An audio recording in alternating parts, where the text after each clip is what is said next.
Bon, bonjour à tous. Il est 18h03, donc c'est l'heure des braves et je pense qu'il est temps que nous démarrions par égard pour vous tous qui vous êtes connectés. Vous êtes actuellement 34 et nous attendons quasiment le double, potentiellement, si j'en crois, le nombre d'inscrits. Alors, je suis très heureux de vous accueillir au nom de XMP Entrepreneurs à notre deuxième réunion générale de cette année scolaire 2020-2021. Et je vous remercie d'ores et déjà pour votre présence à mes côtés, à nos côtés. Je suis Frédéric Rupli, animateur et président de l'association. Cette réunion est animée par notre club des développeurs. Alors, je vais demander à tout le monde de se mettre en mute si tout le monde ne l'est pas, sinon c'est moi qui vais le faire, de façon à ce qu'on puisse s'entendre, c'est-à-dire on se mettra en mute rapidement. Cette réunion est animée par notre club des développeurs. C'est l'occasion pour moi de vous rappeler que XMP Entrepreneur, qui est une émanation, c'est elle-même une association, et nous sommes une émanation des associations d'anciens de l'X, des mines et des ponts. Donc nous accueillons en premier lieu des anciens de nos écoles, mais plus largement toutes les personnes de bonne volonté intéressées par l'entrepreneuriat. Et notre association est organisée autour de 3 cellules, aussi appelées clubs, qui se consacrent aux 3 versants de l'entrepreneuriat. Une première cellule, c'est la cellule création, un club des créateurs pour tous ceux qui veulent créer une entreprise. Un second club est le club des repreneurs, tous ceux qui veulent reprendre une entreprise. Et un troisième est un club des développeurs au service de tous ceux qui veulent développer l'entreprise qu'ils ont soit créée, soit reprise. Alors, pour vous permettre de mémoriser nos visages, pas seulement le mien, je vais inviter chacun des animateurs de nos clubs, dans la mesure où il serait présent, simplement à se signaler en disant bonjour à l'Assemblée. Donc, il va falloir qu'il s'enlève de la position mute de façon à pouvoir simplement faire un bonjour et dire bonjour à tous. Vous verrez un peu la richesse de notre association. Donc, notre club des créateurs est animé par Didier Launay, si tu veux bien te signaler Didier. Bonjour. Et Philippe Bienvenue chez XMP. Voilà, et Philippe Roche s'il est présent, je ne sais pas s'il est présent. Je ne le vois pas présentement. Notre club des repreneurs est animé par une équipe nombreuse. Je vois Philippe Princesse sous mes yeux. Bonsoir à toutes et tous. Je vois Michel Fayet sous mes yeux. Bonne soirée. Voilà.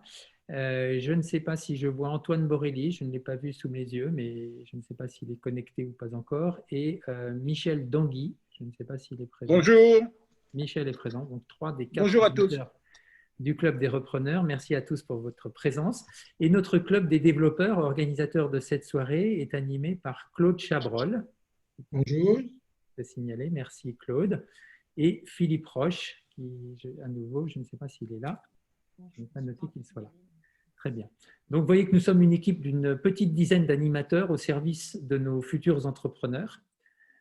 Et pour élargir un petit peu sur ce que c'est que XMP Entrepreneur, nous proposons, comme chaque année, plusieurs soirées thématiques. Cette année, ce sera 6 soirées propres à XMP Entrepreneur, donc 2 consacrées à la reprise, 2 consacrées à la création et 2 consacrées au développement de l'entreprise, ce qui est le cas ce soir. Nous proposons aussi quelques soirées en partenariat avec d'autres grandes écoles membres de G2E, Grandes Écoles Entrepreneurs, qui est l'association d'associations qui nous fédère tous. Nous proposons également des formations à la reprise, des formations au développement, à la gestion de l'entreprise. Nous proposons de l'accompagnement individuel, du coaching, des rendez-vous individuels de suivi en one-to-one avec nos animateurs, de façon à aider chaque entrepreneur ou futur entrepreneur de discerner sur son propre projet. Alors, j'en viens à la soirée de ce soir. Quelques mots sur les modalités techniques. Nous avons tous appris à nous servir de la visioconférence. Néanmoins, je vous remercie de vous placer tous sur muet tant que vous ne prenez pas la parole. Et la prise de parole, je souhaiterais la réserver si possible aux animateurs et aux intervenants et suggérer que vous posiez toutes vos questions grâce à l'outil conversationnel dont nous avons tous appris à nous servir, qui se situe en bas de votre écran par la touche « Converser ». Ainsi, vous posez vos questions au fil de l'eau et Claude Chabrol, dont vous voyez, je crois, la photo s'afficher, ou moi, nous serons attentifs à vos questions pour essayer de les insérer au bon moment auprès des intervenants, de façon à ce qu'on s'autorise, et les intervenants sont prévenus, à poser des questions au fil de l'eau plutôt qu'à les regrouper à la fin. Je vous signale, je porte à votre connaissance que nous enregistrons nos sessions dans le seul but de les offrir en rediffusion à ceux de nos membres qui n'auraient pas pu se connecter ce soir. Donc, elles sont sur une micro-chaîne YouTube sur laquelle chacune de nos vidéos a en général entre 5 et 10 vues à l'heure actuelle. Donc, ce n'est pas une diffusion élargie, mais c'est une façon d'offrir de la continuité. Voilà. Et nous allons essayer de structurer notre soirée de la façon suivante. Une première prise de parole sera assurée par notre premier intervenant qui parlera du développement commercial de l'entreprise. Il s'agit de Grégoire Michel qui va se présenter dans un instant. Et puis, vers 19h, nous passerons vers le second intervenant de la soirée, Alexandre Ferjul, ici présent également, qui lui traitera d'un sujet plus particulier, qui est le domaine d'aide export, aide que peut apporter BPI sur la prospection à l'export. Et là aussi, les questions et les réponses, nous les poserons à Alexandre Ferjul. Donc, quand vous posez une question, nous supposerons par définition que c'est sur l'intervenant qui a la parole en ce moment. Et puis, si ça n'est pas le cas, mentionnez-nous, cette question s'adresse à un tel et j'aimerais poser telle question. Tout ça dans l'outil conversationnel de façon à ce que Claude Chabrol ou moi, nous puissions en faire bon usage. Voilà, je passe la parole maintenant. Alors, 6 dernières choses, l'engagement de fin. Nous essayons de prendre l'engagement de fin à 19h30, comme lors de chacune de nos sessions. D'habitude, à 19h30, on se retrouve tous dans le fond de la salle pour un pot amical. Ce ne sera hélas pas le cas ce soir, mais l'engagement, en revanche, c'est vraiment de vous libérer à 19h30. Donc, je passe la parole à Grégoire Michel, qui est notre premier intervenant du jour. Grégoire, si vous voulez bien, la parole est à vous. Vous avez jusqu'à 19h questions et réponses incluses. Donc, soit vous avez un propos rapide, introductif, et puis les questions viendront seulement après votre prise de parole, soit elles viennent au fil de l'eau. Nous ferons au mieux pour traiter les questions qui viennent au fil de l'eau. D'accord, très bien. Bonsoir tout le monde. Donc, je m'appelle Grégoire Michel, je vais partager mon écran. Vous me dites si ça fonctionne. Ça fonctionne. Voilà. Et donc, rapidement, donc, je suis une formation en mine de Paris, promo 86. Donc, comme on disait tout à l'heure en préparant, mais c'est sorti en 89. J'ai assez vite mal tourné. J'ai fait de l'audit financier pendant un peu plus de 2 ans. Et ensuite, j'ai bifurqué vers le secteur du logiciel. J'ai travaillé notamment chez Oracle, dans des fonctions d'abord avant-vente, technico-commerciale. Et assez vite, j'ai bifurqué vers le marketing, ce qui est une orientation un peu particulière pour un ingénieur, mais qui aujourd'hui est intéressante puisque c'est devenu des métiers qui sont très, très digitaux. Et puis petit à petit, marketing, vente, sales operations, donc tout le back-office commercial, business development. Et j'ai créé ma propre société de conseil en 2009, spécialisée en transformation digitale, marketing et vente. J'ai monté jusqu'à 4 salariés, que j'ai revendu en 2018 à une société plus grosse qui s'appelle AWE, qui est à la fois une agence digitale et un cabinet de conseil. Et je suis en charge de la partie conseil AWE depuis cette date. Voilà, et donc j'ai comme client, j'ai une expérience dans des entreprises de toute taille, des très grands groupes, des startups, des scale-up, et j'ai comme client également aujourd'hui aussi bien des startups que des PME, des grosses PME, des ETI et des groupes du CAC 40. Donc ça donne une vision assez exhaustive et assez complète des problématiques de la transformation marketing et commerciale dans les entreprises de toute taille. Alors, je vais vous parler de 3 choses aujourd'hui. D'une part, de la problématique numéro 1 de ce qui est en train de se passer et de comment une entreprise doit aborder la problématique de la vente en 2020 à travers la compréhension de ce qu'on appelle le cycle d'achat, ce qui m'amènera ensuite à vous parler de transformation digitale et vous donner quelques raisons fondamentales pour lesquelles cette transformation digitale ne peut plus être repoussée, et pour finir par finalement un facteur clé de la réussite de la dimension commerciale des entreprises, quelle que soit sa taille, c'est l'ensemble de la chaîne marketing-vente et comment on la fait travailler ensemble et non pas de façon séparée. Alors, ce qu'on appelle le cycle d'achat, c'est finalement déjà comprendre comment vos clients achètent. C'est la première des choses. Je vois encore trop souvent des entreprises qui n'ont pas fait cette réflexion-là, qui n'ont pas cette réflexion et qui du coup font un certain nombre d'erreurs parce que l'ensemble des aspects derrière votre organisation, les process, qui fait quoi, les moyens technologiques vont dépendre de ça. Et nous préférons plutôt que de donner une segmentation qui serait B2B, B2C, qui semble assez mal adaptée. En fait, on va essentiellement nous répartir et classer les entreprises en fonction, justement, quand on aborde ces problématiques d'organisation et de développement commercial et de développement marketing et commercial. Et alors, j'insiste sur le fait que le marketing et les ventes marchent ensemble. C'est-à-dire qu'on ne peut pas parler de développement commercial aujourd'hui sans parler de développement marketing, et je reviendrai un peu plus en détail pourquoi tout à l'heure. Mais en tout cas, pour tout ce développement marketing et commercial, finalement, il y a trois grandes familles de marchés qu'on peut classifier en fonction de la façon dont les gens achètent. Et cette façon, elle va de prix très bas à des prix très élevés, d'une complexité faible de l'achat à une complexité très élevée de l'achat. Des achats qui peuvent se faire en quelques secondes, de la décision à l'acte d'achat, et dans certains cas qui peuvent prendre des années. Alors, quelques secondes, je rentre dans une boulangerie pour acheter des bonbons pour mon gamin. Ou je passe devant une vitrine, quelque chose me plaît, c'est pas trop cher, et finalement, je rentre dedans et je vais l'acheter. Je me promène dans la rue et je passe devant le fleuriste et je me souviens que ça serait peut-être le moment de faire un cadeau à ma femme, et je rentre chez le fleuriste et j'achète des fleurs. C'est un achat d'impulsion.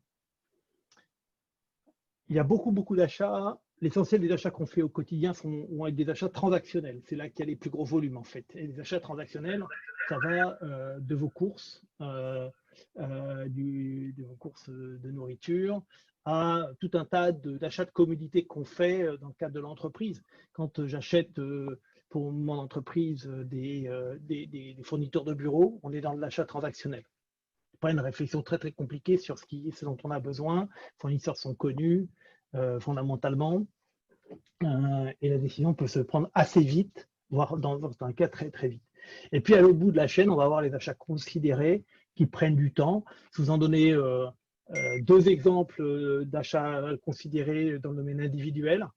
Acheter une maison, un appartement, c'est un achat considéré. Les montants sont élevés, l'achat est engageant, et souvent je ne suis pas le seul à décider. Ma conjointe, mon conjoint, mon banquier va devoir être d'accord. Peut-être que d'autres dans ma famille seront consultés, etc.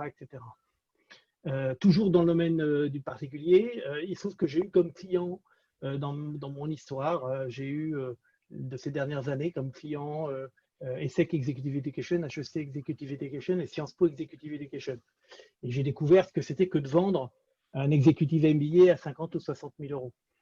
Eh bien, c'est un achat considéré pour la partie qui achète, et le cycle d'achat d'un executive MBA dure 2 ans.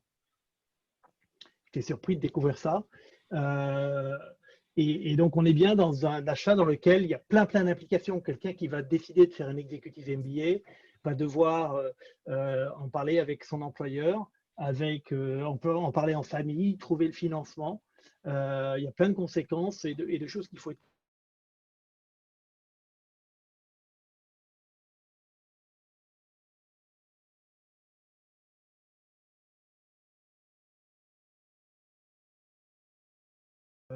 ou investissement structurant, logiciel d'entreprise, etc., sont évidemment des achats considérés.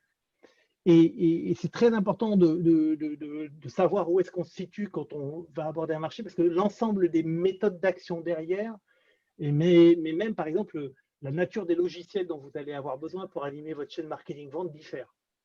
L'organisation diffère. En achat d'impulsion, en achat transactionnel, les équipes ne sont pas du tout structurées de la même façon qu'en achat considéré.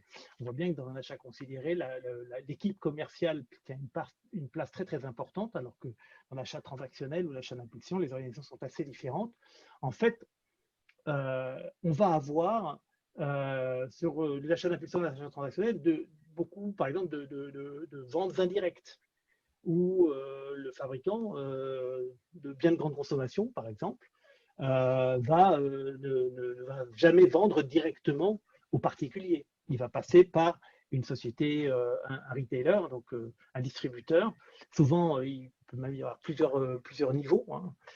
Les centrales d'achat, les magasins, les grossistes et puis les détaillants. Alors que du côté des achats considérés, on va être en règle générale en vente directe. Il y a un cas particulier, évidemment, qui couvre essentiellement du transactionnel, même si ça commence de plus en plus à déborder, hein, parce que je voyais encore cette semaine, ce week-end, je lisais des articles sur le développement qu'essayent d'accélérer les constructeurs automobiles pour la vente en ligne de leurs voitures, dans la mesure où on ne peut plus en ce moment aller rentrer dans une concession pour faire des essais. Et puis, à l'autre bout, le luxe, par exemple, essaye de se déployer de plus en plus dans l'e-commerce, avec un cas un peu particulier qu'on appelle le fulfillment, qui est en fait l'exécution de contrats. Alors ça, c'est par exemple Air Liquide, qui est un de nos clients, a des systèmes comme ça pour les groupements hospitaliers. Tous les prix ont été négociés, les contrats, les délais de livraison, etc., etc. Mais il y a une sorte de site e-commerce qui est un portail auquel les hôpitaux peuvent se connecter pour passer des commandes de gaz. Il y a plein de métiers où c'est comme ça, mais quand quelqu'un vient passer une commande de gaz, en fait, il négocie ni les prix ni rien. Tout est déjà a été signé avant dans le cadre d'un contrat cadre. Il est juste là pour faire l'exécution de son contrat. Et donc, les ventes doivent évidemment s'adapter, hein, direct, indirect, e-commerce, et le marketing doit aussi s'adapter. On parlera plutôt sur les achats d'impulsion transactionnelle, le marketing transactionnel, et qui a pour vocation d'établir rapidement une relation, je reviendrai plus en détail, et à droite de marketing de pipeline, qui a vocation à identifier des leads, à les nurturer pour les transmettre aux commerciaux. Est-ce qu'il y a des questions par rapport à ça? Est-ce que c'est clair?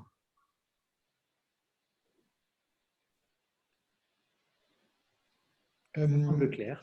Claude Chabrol, est-ce que tu pourrais un petit peu mieux préciser ce que c'est que le marketing par opposition à l'acte de vente?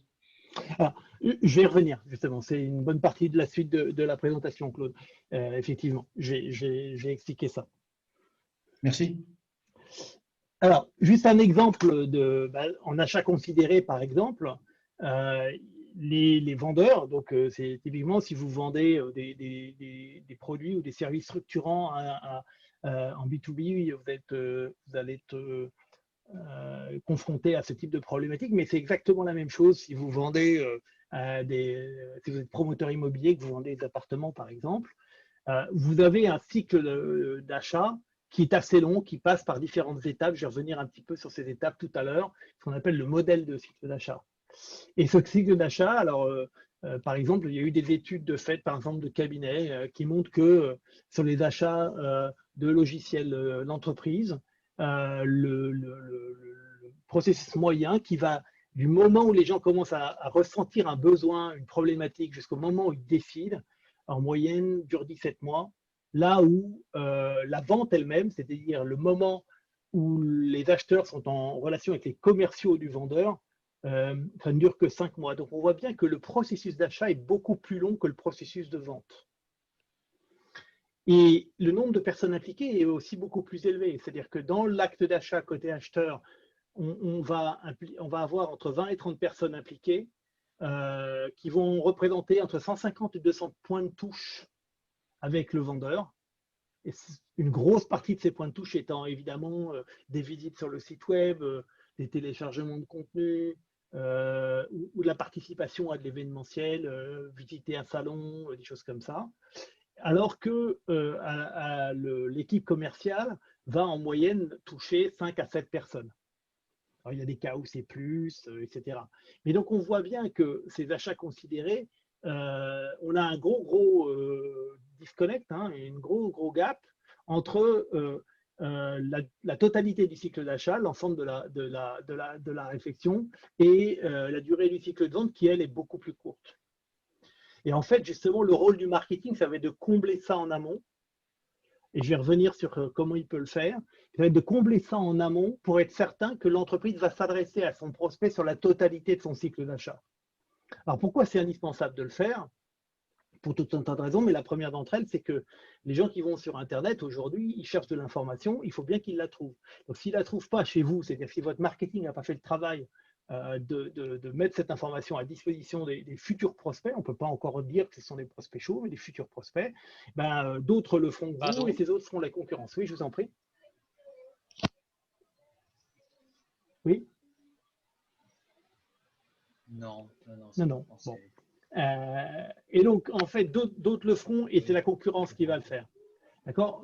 J'ai coutume de dire à nos clients, hein, c'est que si vous êtes au courant d'une affaire potentielle au moment de l'appel d'offres, vous avez 9 chances sur 10 de la perdre.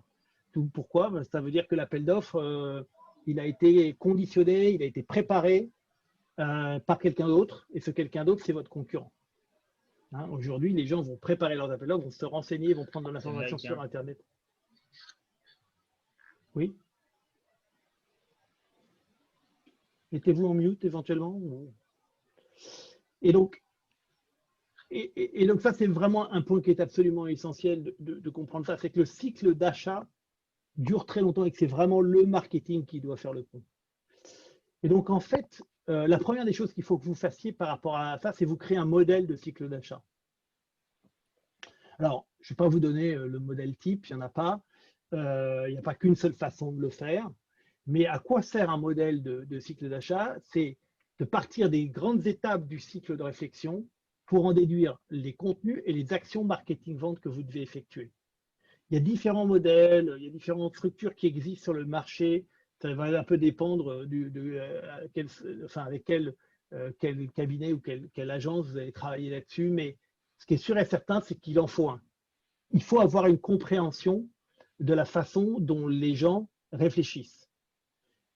Et ça, c'est absolument indispensable. Par exemple, sur une vente complexe, nous, on utilise le modèle qui est en haut, là, qui est le modèle à 6 boîtes. Donc, on part du moment où les gens ne sont pas forcément encore conscients de leurs problèmes et où le rôle du marketing va être justement de les amener à prendre conscience de problèmes. Alors, comment est-ce qu'on fait ça? Ben, on peut le faire en publiant des benchmarks sur ce que fait la concurrence. En publiant des études de cas sur des entreprises analogues qui ont eu tel ou tel problème et qui l'ont résolu. Une fois que la personne commence à se dire, mais en fait, j'ai un problème, je ne peux pas rester comme ça. Vous voyez bien qu'elle ne raisonne pas du tout au démarrage en solution. Elle commence par raisonner à partir d'un problème. Elle va réaliser quel est son problème et à cette étape de réalisation, elle va chercher à caractériser son problème, mais elle va aussi chercher à convaincre en interne que c'est vraiment un problème, qu'on ne peut pas rester en l'état et qu'il faut y faire quelque chose. Et ça, c'est une étape qui est clé et qui est importante. D'ailleurs, tant que cette étape n'est pas franchie, les choses ne progressent pas. Si moi, par exemple, je suis directeur marketing et que je souhaite, ou directeur commercial et que je souhaite équiper mon entreprise d'un CRM, mais que je suis seul à penser qu'un CRM serait nécessaire et que ma direction générale n'est pas d'accord, mais il ne se passera jamais rien. D'accord? Donc, à un moment, avant de savoir si je vais choisir SAP, Salesforce ou Microsoft, la première des étapes, c'est déjà que j'arrive à convaincre en interne l'ensemble des parties prenantes, mon directeur général, la DSI, le directeur marketing, si je suis directeur commercial, que nous aurions besoin de nous équiper d'un CRM. Vous voyez, et cette étape-là, tant qu'elle est franchie, on n'ira pas plus loin. Et puis là, après, on va explorer la vision, c'est-à-dire que par rapport à ces problèmes, j'ai un problème d'efficacité commerciale, par exemple, j'ai un problème de suivi de ce que font mes commerciaux, c'est ça mon problème. D'accord? J'ai peut-être différentes façons de résoudre ce problème-là. Et avant de me dire que c'est un logiciel de CRM qu'il faut que je choisisse, j'ai peut-être d'autres alternatives. Par exemple, peut-être que finalement, mon problème, c'était un problème de structuration de l'équipe commerciale, c'est un problème de management commercial, c'est un problème de formation, ce n'est pas forcément un problème d'outils. Donc, tant que ma vision n'est pas claire, je ne vais pas aller plus loin. Et c'est seulement quand j'aurai clarifié ma vision sur ce que je veux faire que je vais m'intéresser aux solutions. Et vous voyez que quand je commence à raisonner comme ça, ben, je me rends compte que toutes les premières étapes du cycle d'achat, moi, en tant que vendeur, ce n'est pas la peine que je parle à mes prospects de produits. Ce n'est pas audible pour eux. D'accord? Sur l'amont du cycle, en fait, le début du cycle, je vais devoir parler à mes prospects de leurs problèmes, de ce que ces problèmes leur coûtent, du coût de ne rien faire, etc., etc. Et en plus, pour aller plus loin, c'est que si en plus je suis sur des achats considérés ou des ventes complexes, eh bien, chez mon prospect, j'ai plusieurs personnes à alimenter en information. On va appeler ça le nurturing. D'accord? Et donc, en fait, ce que je veux vous dire simplement, c'est qu'il n'y a pas qu'un seul moyen, un seul modèle. Il y en a plusieurs. Ce qui est sûr et certain, c'est que si vous êtes sur un achat, si vous êtes des marchés où les gens achètent sous forme d'impulsion, vous allez devoir aller de l'émotion vers le produit. Si vous êtes sur les marchés transactionnels, le besoin sera beaucoup plus terre à terre, prosaïque. Vous allez aller du besoin vers le produit. Alors que si vous êtes sur les marchés considérés, votre communication, votre réflexion et votre modèle va devoir aller du problème vers la solution. Voilà. Et donc ça, c'est la première des choses à faire, c'est que vous devez avoir une conscience claire de comment est-ce que vos prospects achètent, quelles sont les grandes étapes de réflexion par lesquelles ils passent, quels sont les process qui sont derrière, et en ayant toujours aussi en tête que la façon dont ils vont avoir de parcourir ce modèle d'achat n'est jamais linéaire, ça serait trop facile. D'accord? Donc, ce qui va vous amener à une certaine complexité dans le mode relationnel que vous allez pouvoir avoir avec vos prospects. Est-ce que ce point de modélisation du cycle d'achat, ça vous parle? Est-ce que c'est des choses qui sont claires? Est-ce que vous avez besoin que je revienne sur…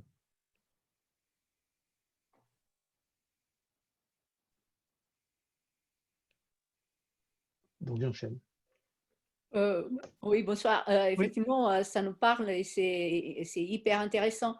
Je me rends compte encore plus de la complexité des choses à faire en tant que consultant, par exemple, pour bien attirer le bon prospectus et pouvoir mener toute cette réflexion en amont. Bien sûr. Sachant que ce qu'il faut toujours voir en plus, c'est que une bonne partie de cette réflexion se fait de façon plus ou moins cachée, hein, de vous vendeurs. C'est-à-dire que votre prospect, il va aller sur Internet et c'est là que justement, vous devez avoir, vous, prévu sur les moyens digitaux nécessaires pour que votre prospect puisse trouver chez vous l'information dont il a besoin pour construire sa réflexion, construire sa maturité, jusqu'au moment où effectivement, il rentre dans des phases qui sont rouges sur le graphique qui est en haut là, et qui sont les phases sur lesquelles on va pouvoir l'engager sur le plan commercial. Très clair, vraiment, merci beaucoup. Vous êtes très, très pédagogue. C'est juste en prie. Alors, la deuxième chose, évidemment, c'est que par rapport à ça, on va devoir transformer en digital tout ce qui doit l'être. On ne peut plus reculer et le Covid a très largement accéléré cette tendance. Il y a quelques études très intéressantes qui sont sorties vraiment très récemment, c'est-à-dire là, entre cet été et ces derniers jours.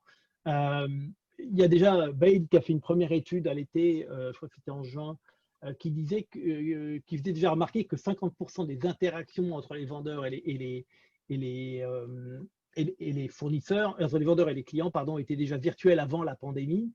Mais le Gartner, lui, de son côté, a sorti une étude qui dit que d'ici 5 ans maintenant, même 4 ans, 80% de ces interactions et clients en B2B seront digitales. Et le B2B est intéressant parce que l'e-commerce, on sait bien que 100% des interactions sont digitales, d'ores et déjà, si vous voulez, par nature. De plus en plus de marques B2C sur les produits de grande consommation, des choses comme ça, reviennent sur le digital comme un moyen de retrouver une connexion avec leurs clients qu'ils n'ont pas puisque leurs ventes ne se font pas de façon directe. Donc, si je suis Feb, par exemple, je n'ai pas de lien direct avec mes clients.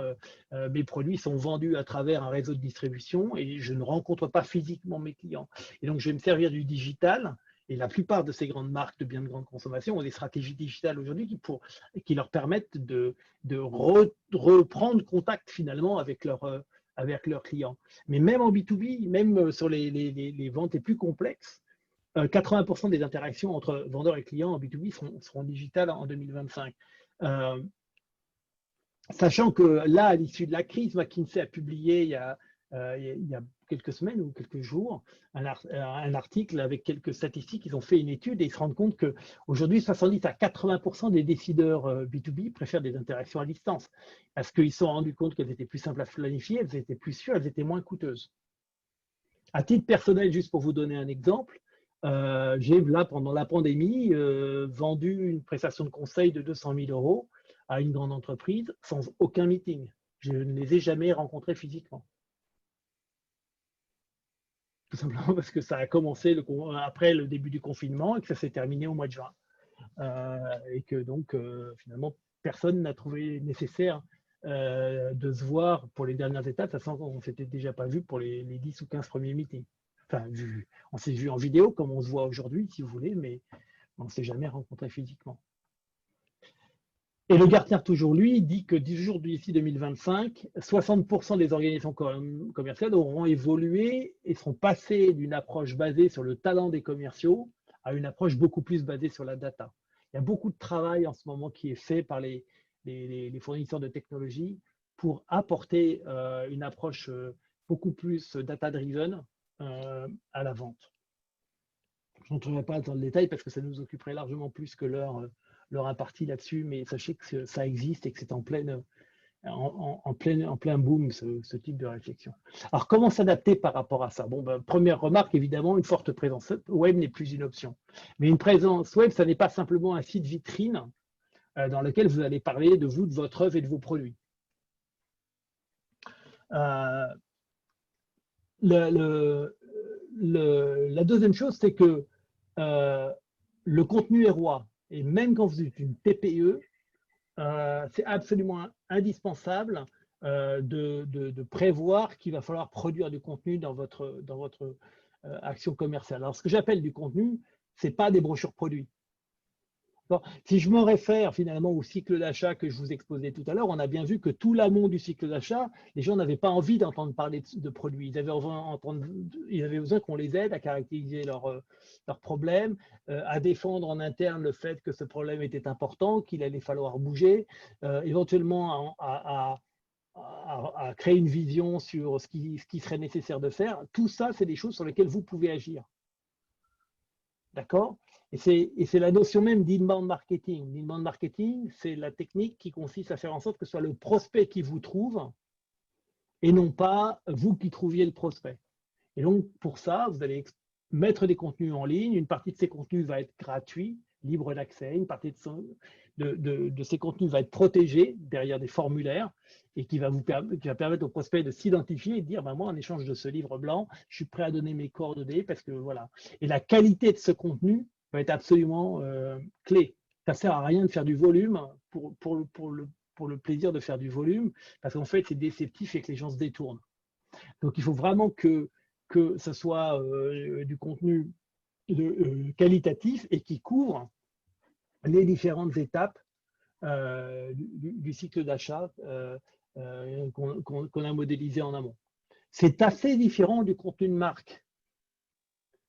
Je travaillais par exemple avec le numéro mondial de l'assurance crédit il y a quelques années sur ces sujets-là, justement, avec le RMS France. Ils avaient beaucoup de contenus, des contenus des études sur l'avenir de tel ou tel sujet, enfin, j'en sais rien, moi, les évolutions de marché, l'évolution des économies par pays, des choses comme ça. Chose que moi, à titre personnel, je trouvais extrêmement intéressante à lire, alors que j'étais absolument pas potentiellement un client. Du contenu de marque, ça établissait clairement la société comme une société de très haut niveau sur le plan de ses analyses économiques, etc., etc. Oui, mais enfin, le directeur commercial qui doit se développer à l'export et dont la question c'est très simple, c'est moi je vais aller dans ce pays-là que je connais pas bien et si j'ai un impayé, je fais comment? C'est pas ce contenu qui permettait d'y répondre. Or, la vraie question que se posait le directeur commercial qui pouvait potentiellement l'amener à devenir client de l'RMS, c'était ça. C'est OK, je vais aller me développer dans tel pays. J'ai juste un client là-bas, un joli projet, mais qui est quand même un beau projet relativement important. Et donc, je ne peux pas me permettre un impayé. Je fais comment? Vous voyez? Et en fait, un bon contenu d'inbound marketing, c'était le contenu qui prenait la main du directeur commercial en question. Il disait, voilà, voilà ce qu'il faut que tu vérifies, voilà à quel moment tu peux éventuellement t'assurer chez nous, voilà les conditions qu'il faut remplir, etc., etc., etc. Mais voilà en amont ce qu'il faut vérifier aussi par rapport aux clients, les erreurs à ne pas faire sur l'ensemble du développement commercial, etc., de cette affaire, etc. Et ça permet de faire ce qu'on appelle également le nurturing, c'est-à-dire d'interagir avec les prospects. On a vu tout à l'heure que certains de sites d'achat pouvaient être longs, pouvaient durer des années. Si je prends le cas de l'exécutive MBA que j'évoquais tout à l'heure, dont la vente dure 2 ans, enfin l'achat dure 2 ans, qu'est-ce que je raconte à quelqu'un pendant 2 ans? Une fois que je lui ai envoyé la brochure de mon exécutive MBA, qu'est-ce que je peux bien lui raconter? Effectivement, si je peux lui parler du financement, si je peux lui parler de sa vie de famille, si je peux lui parler de comment négocier avec son employeur, si je peux lui, etc., je vais avoir tout un tas de thématiques qui vont l'intéresser à différents moments et qui vont lui permettre de continuer à interagir avec moi, de trouver que je lui fournis les bons contenus, les bons éléments de raisonnement. Et donc, du coup,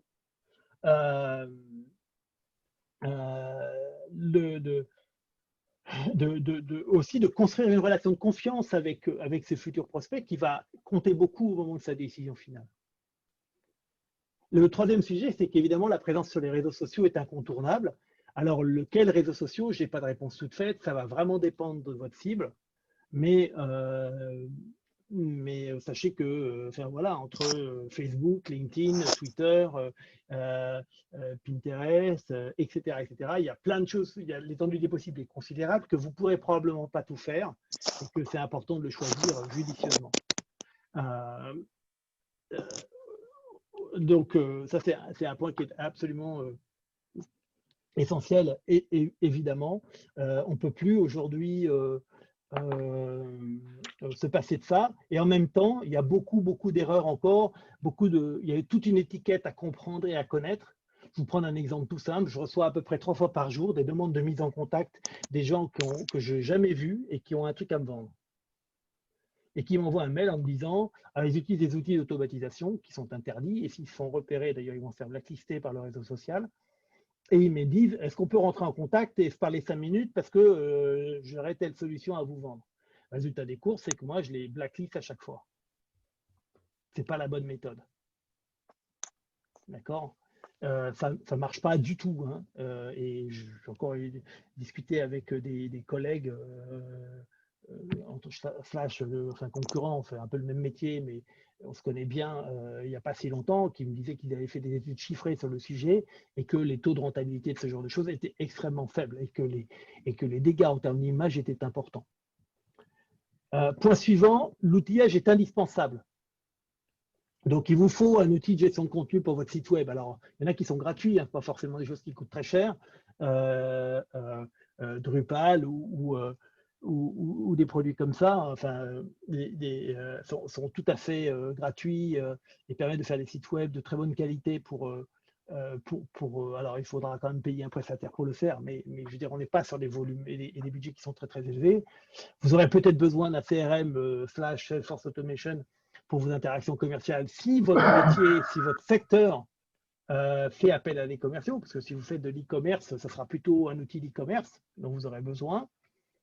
Si votre marketing se développe, votre marketing de contenu notamment se développe, vous commencez à avoir beaucoup d'interactions avec une part importante de ces contenus, de ces interactions qui sont le fait de gens qui ne sont pas encore mûrs, qu'il faut nurturer, des choses comme ça. Donc là, c'est évidemment, si vous êtes une TPE, vous vous lancez, vous n'en serez pas là, mais vous êtes une PME d'une certaine taille, c'est des choses qui commencent à devenir nécessaires. Vous pouvez investir dans les outils de marketing automation. Et puis après, il y a tous les outils d'interaction digitale. Alors, il y a Zoom, enfin les outils de vidéoconférence comme on utilise ce soir, mais de plus en plus des outils de chat. C'est quelque chose qui marche bien. Que ce soit des outils, des chats qui sont en ligne sur votre site web avec des chatbots, éventuellement des robots qui ne sont pas tous à base d'intelligence artificielle, quoi qu'en racontent les éditeurs. Et puis des outils de chat direct, hein, où on peut créer des communautés de chat entre vous et vos prospects qui permettent à vos prospects d'interagir avec vos équipes marketing et commerciales. Voilà. Et puis le dernier point qui est absolument clé, il faudra repenser les organisations et les processus Dès que vous êtes une entreprise un peu structurée, évidemment, si on est petite entreprise, on est 5 personnes, les sujets ne se posent pas du tout de la même façon, mais dès qu'on est sur une entreprise dans laquelle vous avez une équipe marketing, éventuellement une équipe commerciale, vous allez avoir besoin de repenser l'organisation, et en particulier parce que on l'a vu tout à l'heure que le marketing couvrait tout l'amont du cycle, il faut que vous ayez un vrai marketing capable d'opérer ça. Et pas simplement quelqu'un qui se intervenir, Grégoire, il y a une des personnes de l'assistance qui demande ce que c'est qu'un CMS. Alors, CMS, ça veut dire Content Management System. C'est des outils qui permettent de développer des sites web sans faire des développements spécifiques.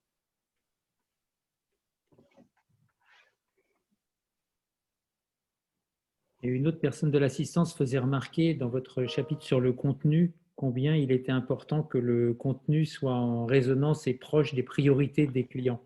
Bien sûr, et d'où le modèle de cycle d'achat que j'évoquais tout à l'heure, en fait. On est vraiment dans ce sujet-là. Il y a qu'une des premières choses que votre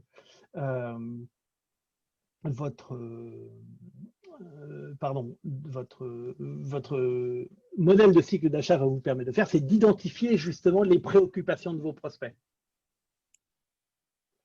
C'est à ça que ça sert. C'est la première chose à laquelle vous devez arriver avec un modèle de cycle d'achat, c'est définir la liste des sujets sur lesquels vos clients vous attendent en fait. Quand je expliquais tout à l'heure que la personne qui va éventuellement s'inscrire à un executive MBA, les sujets qui la préoccupent sont le financement, son employeur, sa vie de famille. Bon, c'est de ça qu'il va falloir lui parler, pas d'autre chose.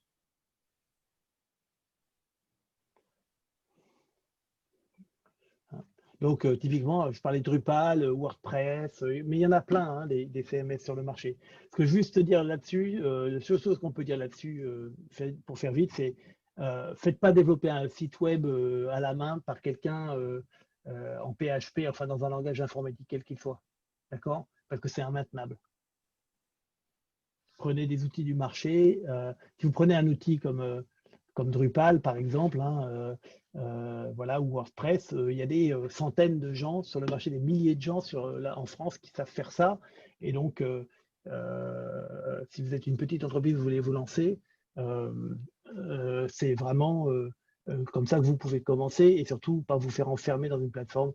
Si jamais vous fâchez avec le fournisseur, ça va devenir vite compliqué votre vie là. Alors, justement, je parlais du marketing et des ventes et de leur alignement et du fait de les faire travailler ensemble. Je vais vous donner un autre modèle, en fait, qui est cette fois-ci tourné du côté du vendeur. Si je suis vendeur et que j'ai mis en place un certain nombre de moyens digitaux, la première des choses dont je dois m'occuper à gauche, c'est de générer du trafic, de faire venir du monde sur mes actifs digitaux, que ce soit mon site web, mon blog, ma chaîne YouTube, etc., etc. Une fois que c'est fait, je dois me débrouiller pour convertir ces gens-là, c'est-à-dire faire en sorte que tous ces gens-là acceptent de me laisser leurs coordonnées en échange d'un contenu de qualité que je vais mettre à leur disposition. D'accord ? Une fois qu'ils seront convertis, je vais devoir les gérer dans ce qu'on appelle communément en marketing le funnel, l'entonnoir du marketing, donc les faire mûrir en fait. Les aider à trouver le bon contenu qui complète celui qu'il a déjà lu et qui répond à la question d'après. Et s'assurer qu'il le consomme. Et puis, si je suis sur j'expliquais tout à l'heure qu'on peut être sur des achats considérés, donc j'ai plusieurs personnes, donc si j'ai réussi à convertir, donc à engager une conversation digitale avec le directeur marketing de telle société à laquelle j'aimerais bien vendre une solution, mais il faut que j'arrive aussi à engager la conversation avec le directeur commercial et avec le DSI, peut-être avec la direction générale. Comment j'arrive à faire ça, d'accord? Il y a évidemment des solutions, il y a des tactiques, il y a plein de choses. Et puis, une fois que alors là, je suis plutôt là, cette fois-ci, sur des ventes, des achats considérés, mais une fois que mon prospect semble assez mûr, il faut que je le qualifie. Éventuellement, il faut qu'on lui parle. D'accord? Et c'est que quand je vais lui avoir parlé, que je pourrais savoir si effectivement il est mûr, s'il y a vraiment une affaire derrière, s'il y a vraiment un projet. Et à ce moment-là, je vais devoir optimiser la gestion de mon opportunité commerciale, la gestion du pipeline. Et j'ai un certain nombre de briques fondamentales sur lesquelles je dois en permanence travailler, sur lesquelles je dois m'améliorer pour être bon là-dessus. La stratégie, les process, les organisations. Je vais vous prendre un exemple. J'ai vu beaucoup dans mon expérience de ces 12 dernières années des entreprises faire des gros efforts pour générer des leads sur leur site web. Et ces leads, en fait, n'étaient jamais traités parce que le process qu'on appelle le lead management process n'était jamais n'avait pas été revisité, et donc on n'était pas certain que les leads arrivent systématiquement dans les mains des commerciaux. Et à la fin de l'année, ils finissaient par prendre tous les leads dont personne ne s'était jamais occupé et ils les mettaient à la poubelle. Et ça représentait entre 300 et 400 000 euros par an de coûts de génération de leads qui n'avaient jamais rien donné parce que personne n'avait pris le téléphone pour les rappeler. Donc, et ça, c'est des choses qui sont fréquentes, on voit souvent. Vous allez avoir toute la problématique technologique. Vous allez avoir toute la problématique de collecte et de gestion des données de façon à vous donner les outils décisionnels. Et puis, j'en ai déjà parlé tout à l'heure, tout ce qui est contenu et la production. Alors, pourquoi est-ce que c'est important de bien aligner tout le monde et faire en sorte que tout le monde travaille ensemble sur cette chaîne intégrée qui va du trafic, du premier contact avec le prospect jusqu'à la vente? C'est qu'en fait, il y a eu des études de fait qui montrent que c'est un clair avantage concurrentiel. Alors, je vais aller vite là-dessus parce que l'heure passe, mais sachez simplement que, clairement, il a été démontré par des études que les entreprises qui ont bien aligné leur vente et leur marketing ont une croissance qui est supérieure et un CA par client qui est plus élevé. Et de façon importante, c'est-à-dire que, par exemple, on est 25% la croissance est 25% plus forte dans les entreprises qui sont bien alignées. Donc, cumulé sur plusieurs années, ça finit par faire des grosses différences. On distingue 3 niveaux d'alignement marketing-vente. Et ces 3 niveaux d'alignement marketing-vente sont d'une part, le premier niveau, c'est ce qu'on appelle, nous, le self-driven marketing. Autrement dit, le marketing n'en est pas vraiment un, c'est une équipe logistique qui est pilotée par les ventes. Donc, le marketing fait des événements. Quand on avait le droit, il organisait des salons, des séminaires. Aujourd'hui, il organise des webinaires. Mais finalement, il n'est jamais véritablement en contact avec le client. C'est les commerciaux qui le font. La des grosses difficultés que vous allez avoir, c'est que la digitalisation de la chaîne va faire exploser de façon exponentielle le nombre de personnes avec lesquelles vous allez devoir interagir. Et donc, si ce nombre explose de façon exponentielle, les commerciaux ne pourront plus suivre. Si les commerciaux ne peuvent pas suivre, il faut trouver d'autres moyens pour interagir avec ces gens-là. Et c'est normalement le boulot du marketing avec des outils qui sont appropriés. Donc, le deuxième niveau de maturité, il y a énormément d'entreprises qui en sont là. Aujourd'hui, on trouve quelques-unes qui sont encore à la première étape. À la deuxième étape, c'est la colocation qui se passe mal. On a les ventes et le marketing qui sont deux entités qui ne se parlent pas, qui ne s'entendent pas. C'est dans ces genres de choses-là qu'on entend des choses du style, le marketing dit, mais j'ai généré plein de leads et puis le commercial ne s'en est pas occupé. Et puis le commercial qui répond, oui, mais tes leads, en fait, ils sont tous pourris. Quand on les appelle, il n'y a jamais de projet, on perd notre temps, moi je préfère continuer comme avant. Et donc là, vous allez, enfin, d'une façon générale, il y a beaucoup d'entropie, beaucoup de déperdition dans ce type d'organisation. Le marketing gère tout l'amont du cycle, les ventes gèrent l'aval, mais finalement, la collaboration entre les deux n'est pas bonne, elle n'est pas efficace et il y a une grosse déperdition. Et finalement, les équipes où c'est véritablement aligné sont des équipes sur lesquelles il y a une vraie collaboration et ça commence par une unification des objectifs et aussi une unification, et ça c'est absolument clé, du système de mesure. On a constaté au cours de ces dernières années, on a beaucoup travaillé sur ces sujets-là, que toutes les entreprises dans lesquelles le système de mesure de la performance de la chaîne marketing-vente n'avait pas été unifié, on appelle le système d'attribution, c'est-à-dire dire d'où vient le business, d'où vient le chiffre d'affaires. D'accord ? Si ça n'avait pas été travaillé, ça n'avait pas été unifié, ça n'avait pas été conçu de façon à ce que la contribution des équipes marketing et ventes soient toutes les deux reconnues, alors on n'arrivait pas à provoquer l'alignement. Là aussi, juste ce sujet-là pourrait nous occuper 1 heure. Donc, éventuellement, si ça intéresse, on pourra toujours en reparler. J'étais intervenu là-dessus il y a quelques mois. Je me demande s'il n'y a pas un replay quelque part qui existe de cette intervention. Alors, dernier, et je terminerai là-dessus, c'est qu'il va falloir adapter votre système d'information. Donc, à minima, pour commencer, vous allez avoir besoin d'un outil de web analytics, c'est-à-dire quelque chose qui va vous permettre de mieux comprendre le trafic sur votre site web, son origine, d'où ça vient et de comment ça se passe et de ce qui marche et de ce qui ne marche pas. Et puis un outil de gestion, un content management system, j'en ai parlé tout à l'heure, type WordPress, Drupal ou des beaucoup plus sophistiqués et onéreux comme Adobe Experience Manager par exemple. Et puis d'un outil d'automatisation des forces de vente qu'on va souvent appeler abusivement CRM comme Salesforce ou Microsoft Dynamics ou SAP ou Oracle. Plus tout un tas d'autres spécialisés par verticaux, des choses comme ça. Ensuite, mais en mûrissant, pardon, excusez-moi, vous allez avoir besoin de vous équiper d'outils de webinaire. Ça, on est en plein dedans aujourd'hui. Je pense que, comme on le disait tout à l'heure, tout le monde est devenu par le Zoom couramment maintenant. Mais aussi l'outil d'automatisation du marketing. À partir du moment où vous allez développer vos contenus, vous allez avoir besoin d'un outil pour gérer ces interactions multiples. Avec des natures différentes de solutions en fonction du type d'achat sur lequel vous êtes, d'accord, et sur lequel est votre entreprise. Si on continue à sophistiquer, on va introduire des outils d'enrichissement des données, c'est-à-dire des outils qui vont vous permettre d'acquérir de la donnée en plus de celle que vous collectez par vos formulaires sur Internet, pour mieux savoir qui sont vos visiteurs, qui sont vos prospects, et mieux les traiter. Et aussi un système d'attribution, donc de mesure de la performance intégrée de l'ensemble de la chaîne.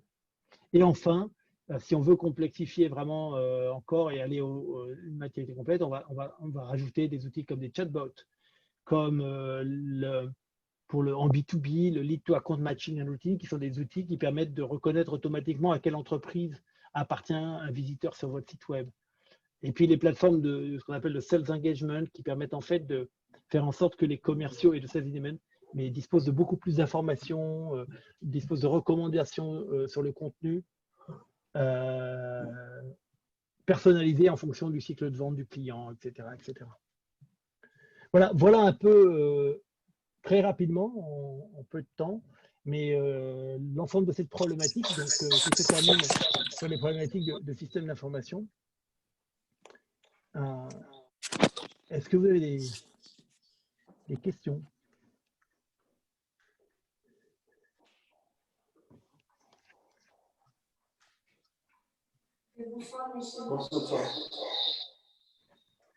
Ah, on a de l'écho.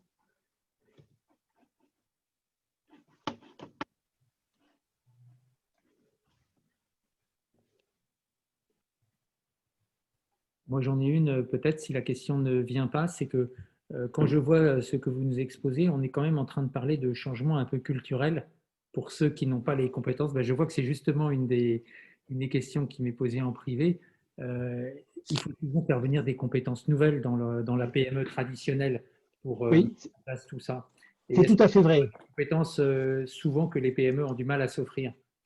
Alors, je vais raconter une toute petite anecdote. Il y a quelques années, quand j'ai lancé ma boîte de conseil, ça devait être en 2010 ou 2011, je fais un tour à l'école des mines, je rencontre un camarade de promo, chacun de nous, lui travaillait une boîte de service pour le nucléaire qu'il avait monté, puis moi je lui dis que le marketing, on ne s'était pas revenu depuis longtemps, et il me regarde et me dit, mais le marketing, je vois pas bien à quoi ça sert de faire de la publicité sur les murs du métro. Et donc, je me suis dit, bon, ça va être compliqué cette discussion, on n'a pas beaucoup de temps devant nous, donc finalement, j'ai laissé tomber sur le coup.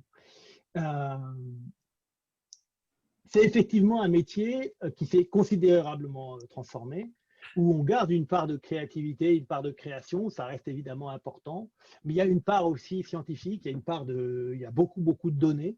C'est un des domaines dans lesquels les data scientists opèrent avec grand bonheur, et il y a énormément de technologies. D'ailleurs, on voit aujourd'hui des directions marketing qui embauchent des ingénieurs. C'est amusant, mais j'ai un client qui a récemment embauché un jeune Supélec, profil très très informaticien, mais en me disant bah ouais, mais c'est devenu tellement technique que j'ai besoin de gens qui ont vraiment cette capacité à appréhender ce type de problématique. Donc oui, ce sont des métiers en pleine transformation. Même le métier de la vente est en pleine transformation. Et il y a des conséquences organisationnelles qui sont absolument colossales. Je vais vous prendre un exemple. Promoteur immobilier avec lequel on commençait à travailler, et ils nous expliquaient que chez eux, l'organisation était assez simple, c'était un immeuble, un commercial. Qu'on avait toujours fait comme ça dans le métier, que ça marchait très bien, etc. etc.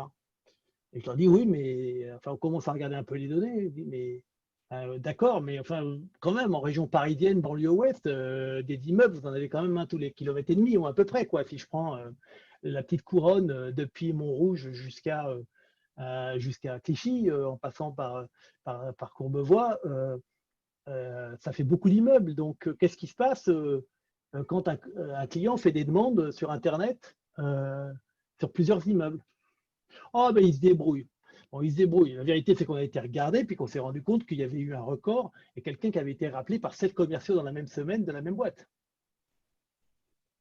D'accord? Et quand on a été voir les commerciaux, on leur a demandé comment ça s'était passé, et les 4 derniers nous ont dit qu'ils s'étaient fait insulter. Et le client n'a jamais acheté. D'accord? Donc, quand je vous dis que ça va très loin, ces problématiques, c'est qu'aujourd'hui, on ne peut plus travailler comme ça. C'est-à-dire que toutes les organisations doivent être revues. L'orientation client devient un vrai challenge, parce que là, typiquement, on est dans une organisation qui était, quoi qu'il racontait l'entreprise, ils étaient complètement organisés par produit au lieu d'être organisés par client. Il m'expliquait qu'en plus, oui, mais c'était très compliqué, tu comprends, on ne peut pas vendre un immeuble si on ne le connaît pas. Je dis, mais attendez, j'ai des clients, j'ai travaillé chez Business Object, équipe qui vend des produits, qui elle-même était une filiale de SAP. Chez SAP, le catalogue produit, il est épais comme ça. Il y a 10 000 références, vous ne croyez pas quand même qu'il y a un commercial derrière chaque produit, quoi. Le même commercial, il a un client et il vend tout le catalogue. Et il a quelques spécialistes pour l'aider dans le cas où il ne sait pas répondre aux questions. Donc, tout ça pour dire qu'effectivement, c'est une transaction qui est lourde sur le plan des compétences, des organisations et des process. Oui. Et en même temps, on n'a pas tellement le choix. Un autre de nos participants nous demande si pour les métiers du consulting, vous conseilleriez un CRM spécifique. Ah, c'est une bonne question.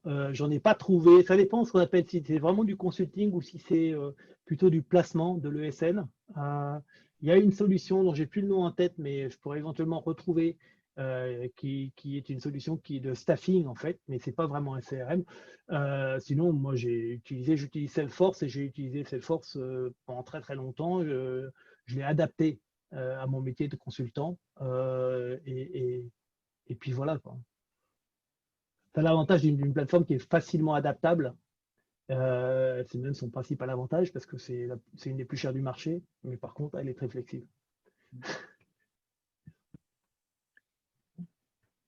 Est-ce qu'on prend une dernière question avant de passer sur la deuxième partie de notre soirée? Claude Chabrol, bien souvent dans les PME avec lesquelles on est en relation, l'entreprise passe du statut où il y a un seul vendeur qui est le patron à une situation où il commence à y avoir un deuxième vendeur qui l'a embauché, puis un troisième. Et à cette occasion-là, bien sûr, se pose la question de comment est-ce qu'on organise le travail. Bien sûr, le patron n'a pas toutes les compétences de compréhension du marketing que tu as présenté. Et il peut se faire que la personne embauchée ait plus de compétences. Et comment est-ce que tu peux imaginer que ça puisse s'organiser? Alors, d'abord, il ne faut pas hésiter à chercher de l'aide à l'extérieur. Il y a même des entreprises qui vont vous faire une partie de la chaîne de valeur que je montrais tout à l'heure, qui vont vous l'externaliser complètement, la prendre entièrement à leur charge. Alors, c'est le cas d'AW, mais on n'est pas les seuls. Il y a la partie agence d'AW où c'est faire ça, on n'est pas les seuls. Sinon, encore une fois, hein, ces compétences, elles existent sur le marché, il ne faut pas hésiter à aller la chercher à l'extérieur. Ce qui est en train de changer, évidemment, c'est qu'avec la crise Covid, les entreprises se rendent compte qu'elles n'ont plus le choix. C'est-à-dire que si elles ne digitalisent pas leur cycle de marketing-vente, elles sont à sec, quoi. On a des clients qui nous ont appelés en mode panique lors du premier confinement en nous disant le digital, je ne sais même pas ce que c'est, on fait comment? Et pour être honnête, je n'ai pas de réponse à ça. C'est-à-dire que c'est une transformation qui dure entre 2 et 3 ans. Et c'est une PME. La société en question, c'était une grosse PME industrielle. Et donc, à l'échelle de temps de la crise Covid qui frappe soudainement et sur lesquels il faut essayer de se repositionner en quelques semaines, il n'y a pas de réponse. La seule réponse que je peux vous donner, c'est l'externalisation dans un cas comme ça. C'est encore ce qui va le plus vite. Mais sinon, il faut concevoir, que le marketing digital ne coûte pas moins cher que l'ancien marketing. C'est juste une autre façon d'allouer ses ressources. Il faut aussi avoir en tête que les statistiques, dans la présentation que j'avais faite en 2009 à XMP Entrepreneur, j'avais des statistiques à l'époque sur les dépenses marketing en fonction de la taille de la boîte. Mais une TPE américaine dépense 11% de son chiffre d'affaires en marketing. Il faut en être conscient. C'est des sommes qui peuvent être relativement importantes. Est-ce qu'il existe des écoles de formation qui ont été particulièrement ou qui sont particulièrement performantes pour sortir des jeunes qui apportent cette compétence-là? Écoutez, si elles existent, je ne les ai pas trouvées. Il y a des écoles qui fournissent des gens qui sont bien pour opérer ça. Je pense à l'éthique, par exemple. J'ai trouvé des gens qui étaient pas mal. On a embauché des gens qui étaient bien. Mais après, je trouve qu'honnêtement, et alors c'est d'autant plus étonnant que j'ai eu comme client quand même un certain nombre de grandes écoles de commerce, HEC, l'ESSEC et Sciences Po. Et je suis assez étonné et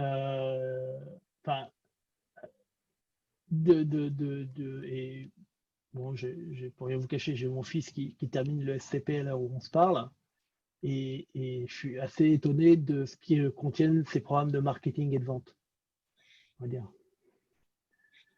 Voilà. Ça veut dire qu'elles sont un petit peu en retard par rapport à la réalité du marché, par rapport aux besoins. Oui, ils sont très théoriques, ils sont très dans des concepts, mais avec une mise en application qui n'est pas du tout là, quoi. Donc on est aux 4P qui sont devenus 7P. Bon, ok, une fois que vous savez ça. On n'arrête pas le progrès, comme je vous entends. Un grand merci, Grégoire. Est-ce que je peux vous demander d'abord de vraiment rester en ligne parce que je n'exclus pas qu'on ait des questions qui rebondissent et qui. D'accord, avec plaisir. Oui. Et puis la seconde, est-ce que vous accepteriez de rendre le partage d'écran parce qu'on va peut-être en avoir besoin pour la deuxième partie de notre soirée. Mais un grand merci. C'était passionnant de voir combien le marketing vraiment est intégré, imbriqué maintenant dans la dimension vente. Là où vous nous avez présenté d'où nous venons, et nous venons de deux mondes qui ne se parlaient pas beaucoup jusqu'à présent. Il est grand temps de passer au deuxième volet de notre soirée qui sera plus bref et plus ciblé sur quelque chose de particulier, qui est un des prolongements du thème du développement commercial. Et là, on va parler de développement commercial en dehors de nos frontières et de voir en quoi l'entreprise peut être aidée et subventionnée pour ça. Je vais passer la parole à Alexandre Ferjul, qui, je vois, s'est déjà emparé de l'écran. Exactement. Spécifiquement de ce qui existe du côté de BPI France. Je précise qu'Alexandre appartient à une maison qui s'appelle FI Group, à laquelle nous avons régulièrement dans les colonnes de XMP Entrepreneurs fait appel pour nous éclairer sur tel ou tel aspect de la prise en charge financière d'un certain nombre de développements de l'entreprise, que ce soit en innovation, en économie diverses et variées. Et aujourd'hui, on est sur la prospection à l'export. Moi, j'aurais d'ores et déjà pour Alexandre à préparer la question, c'est est-ce que mettre en place un marketing efficace comme nous le recommande Grégoire, ça peut être pris en charge par BPI quelque part? Donc, Tout à fait, tout à fait. Ça sera dans les dépenses éligibles que je vais évoquer tout à l'heure, mais c'est tout à fait en lien. Merci Frédéric pour cette introduction. Du coup, je suis très content d'être parmi vous aujourd'hui. Merci pour l'invitation encore. Donc, pour la rapide introduction, je m'appelle Alexandre Ferjul, je suis consultant en financement et innovation chez EFI Group depuis 2 ans, comme Frédéric l'a dit. Donc, EFI Group, voilà, c'est une société de conseil qui accompagne les entreprises sur la valorisation des travaux de R&D, mais pas que. Donc voilà, l'activité phare, c'est tout ce qui est lié au crédit d'impôt recherche, crédit d'impôt innovation.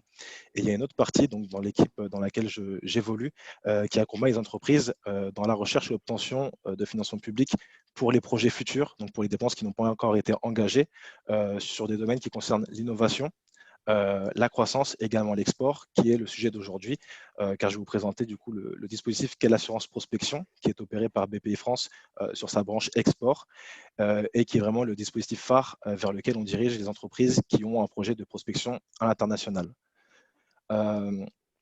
Donc, par rapport à mon discours, il va se décomposer de la manière suivante. Dans un premier temps, je vais vous présenter l'assurance prospection vraiment dans les grands principes, ainsi que les dépenses éligibles à ce dispositif. Donc, voilà, on va vraiment voir les différents postes de dépenses qu'on peut présenter à BPI Export. Je vais ensuite vous décomposer le phasage, les différentes phases de l'assurance prospection, parce que c'est un dispositif assez particulier, qui est assez complexe dans son enchaînement. Je vais ensuite vous montrer 2 exemples concrets qui appuieront les propos précédents.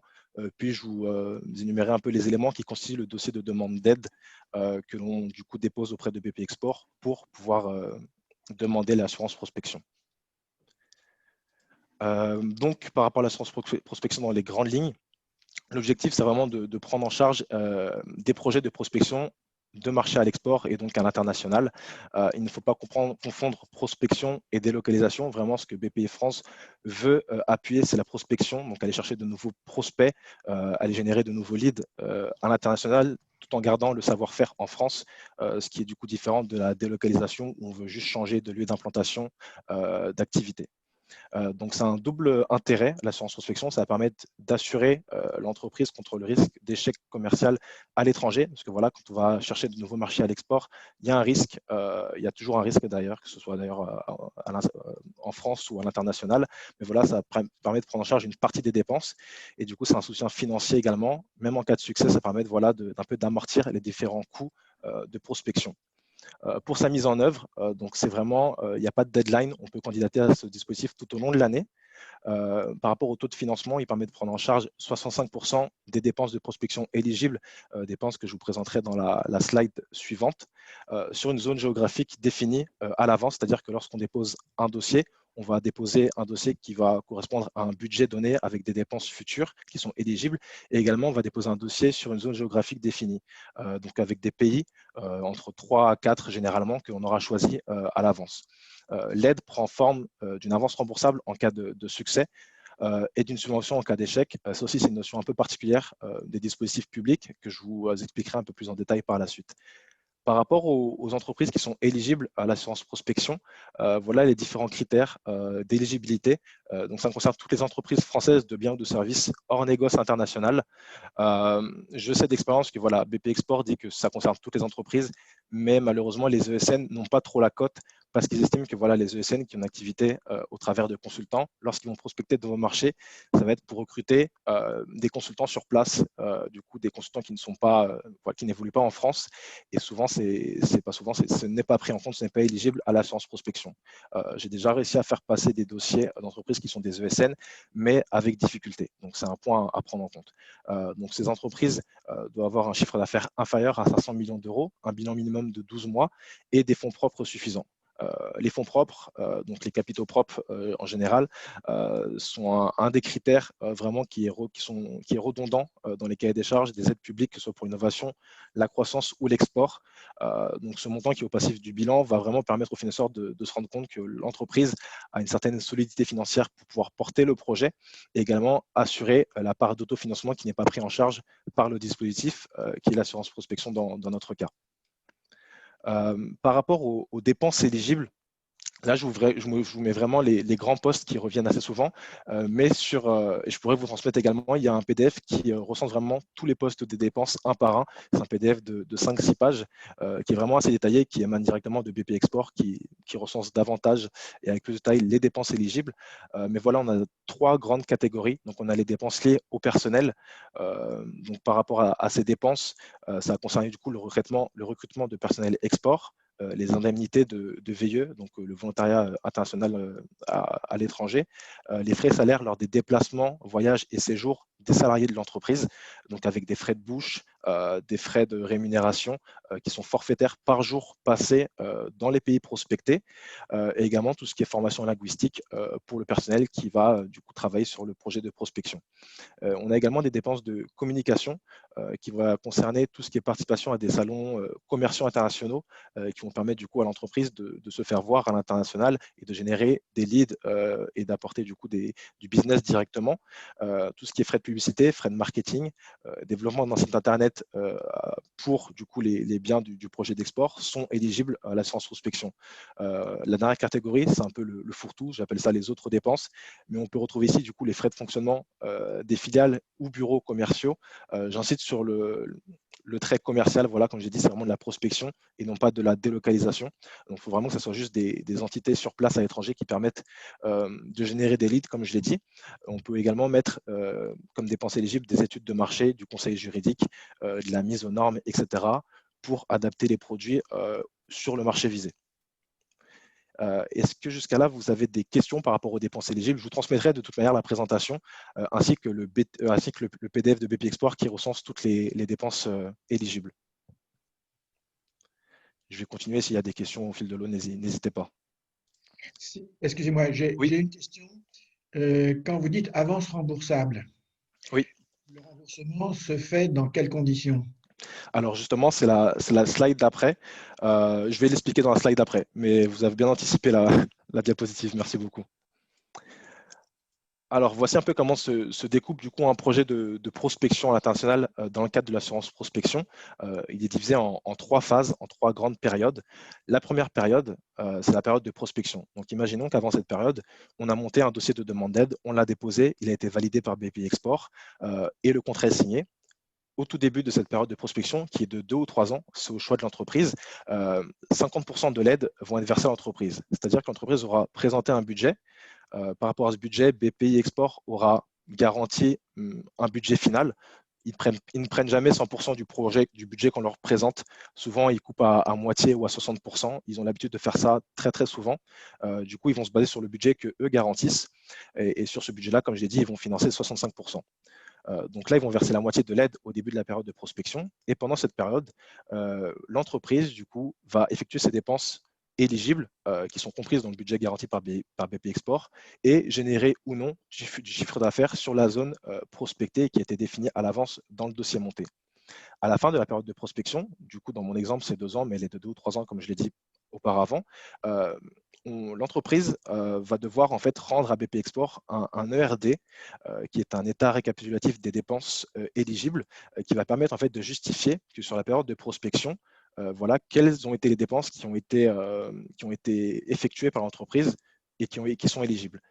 Si effectivement l'entreprise a bien dépensé tout son budget garanti avec des dépenses éligibles sur la période de prospection, elle va recevoir du coup le solde de l'aide qui est de 50%. Si jamais elle a dépensé moins que ce qui lui a été garanti, elle va recevoir une aide, un solde de l'aide au prorata de ce qu'elle a effectivement dépensé. Si jamais elle a dépensé plus, elle ne recevra pas plus que le solde qui reste. Suite à cette période de prospection, durant laquelle l'entreprise a dépensé, a reçu une partie de l'aide au début et le solde à la fin, il y aura une période de franchise. Alors, il y a peut-être des questions.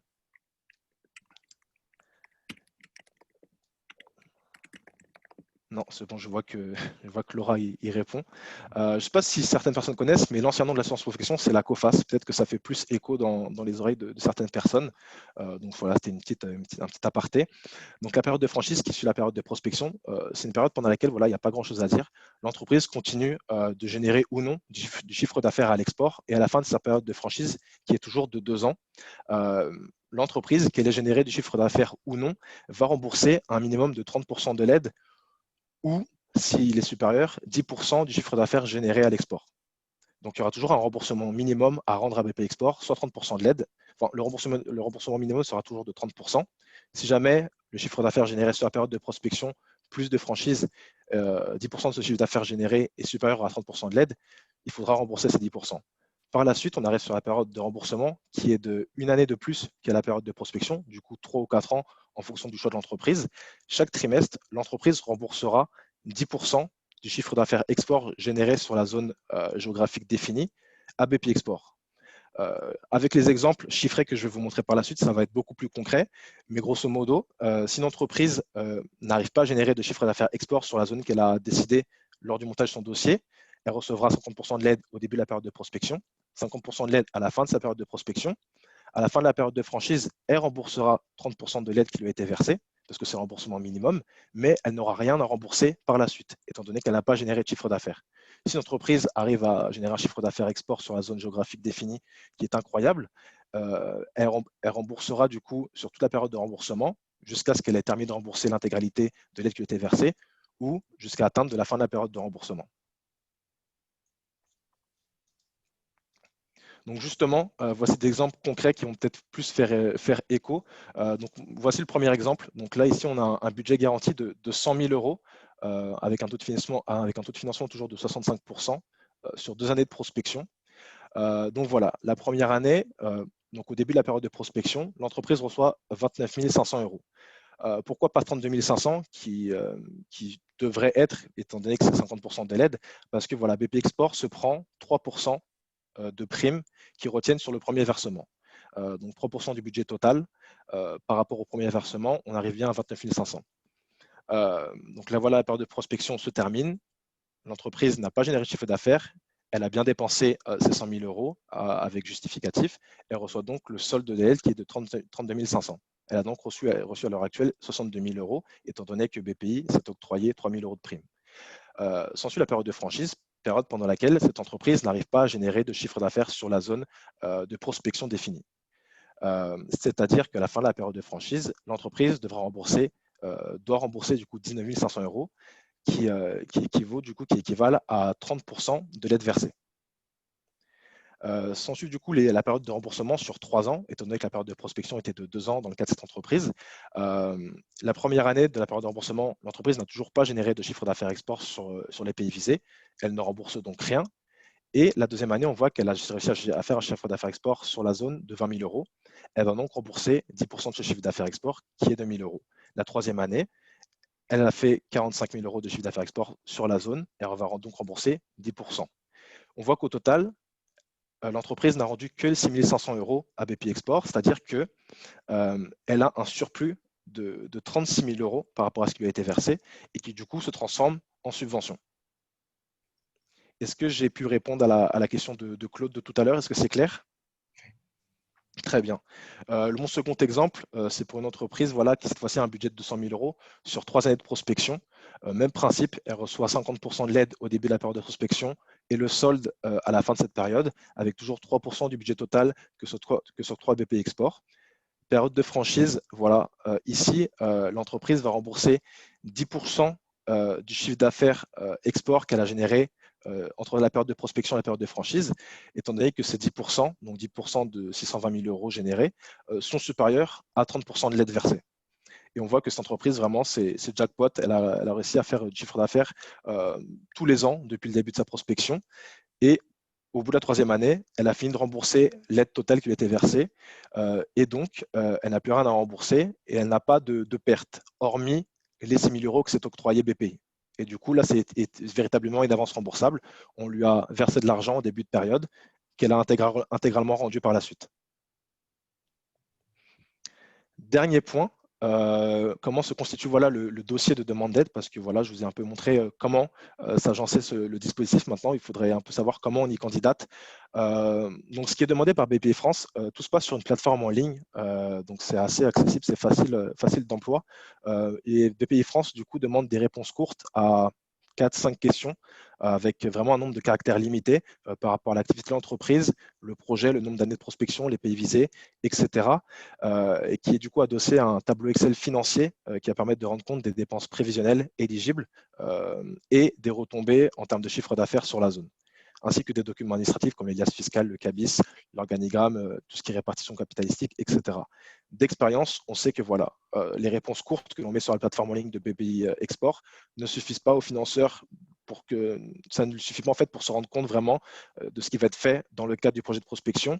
Et on a l'habitude, ils ont l'habitude de nous demander également d'adosser les réponses courtes de la plateforme à un dossier complémentaire format libre où du coup on va pouvoir mettre davantage d'informations détaillées sur voilà l'entreprise, son activité, son marché, les pays visés et pourquoi, enfin quelle va être vraiment la stratégie mise en place dans la prospection future d'entreprise, donc les dépenses éligibles, et également la société financière que l'on pourra un peu plus détailler, la situation financière actuelle, donc comme quoi voilà, vous pourrez autofinancer la part qui n'est pas financée par BPI Export, et future avec les retombées en termes de chiffre d'affaires et les différentes dépenses engagées.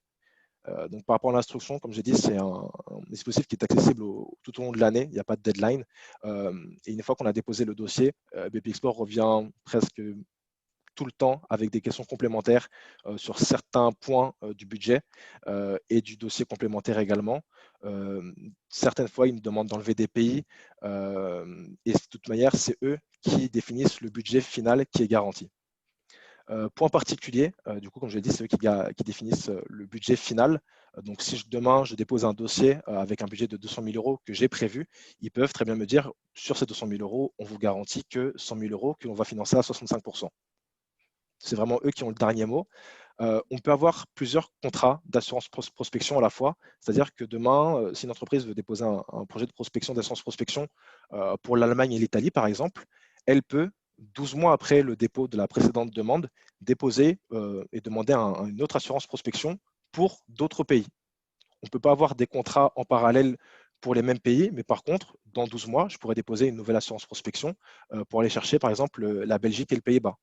12 mois après, je pourrais déposer une autre assurance prospection si mes fonds propres me le permettent pour aller chercher le Canada et les États-Unis. Il faut vraiment qu'il y ait une stratégie derrière, mais c'est faisable. Par contre, si je dépose l'Allemagne maintenant, je ne pourrais pas recandidater et redemander une assurance prospection pour l'Allemagne avant que ma période d'emboursement soit terminée pour ce contrat-là. Je crois qu'il y a peut-être des questions. Alors, tout ce qui est comptabilisé, c'est vrai que j'ai déjà eu la question. Ce n'est pas forcément un prêt, donc ce n'est pas à mettre comme une dette directement. Maintenant, la case spécifique où le mettre en termes de comptabilité, je ne le saurais pas vous dire, mais je sais que j'ai déjà eu affaire à ce genre de questions, et ce n'est pas à prendre comme une dette, tout ce qui est avance remboursable généré par l'assurance prospection. Est-ce qu'il faut toujours exécuter la totalité du budget? Alors, par rapport au budget que garantit BPI Export, vous pouvez dépenser moins, mais du coup, l'aide sera au prorata de ce que vous avez réellement dépensé. Lorsque de toute manière, vous allez rendre compte des dépenses effectuées avec les justificatifs, ils vont faire au prorata de ce que vous avez effectivement dépensé. C'est pour ça qu'ils ne vous donnent que 50% au début et 50% après en fonction de ce que vous avez réellement dépensé. J'espère que j'ai répondu à la question de Patrick. Donc voilà, par rapport à l'assurance prospection, donc c'est comme je dis, c'est le dispositif phare des projets à l'export.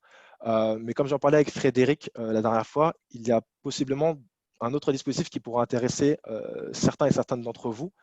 Donc là, j'ai une slide où je mets les contacts. Si vous avez des questions, n'hésitez pas à m'envoyer un mail ou à m'appeler directement.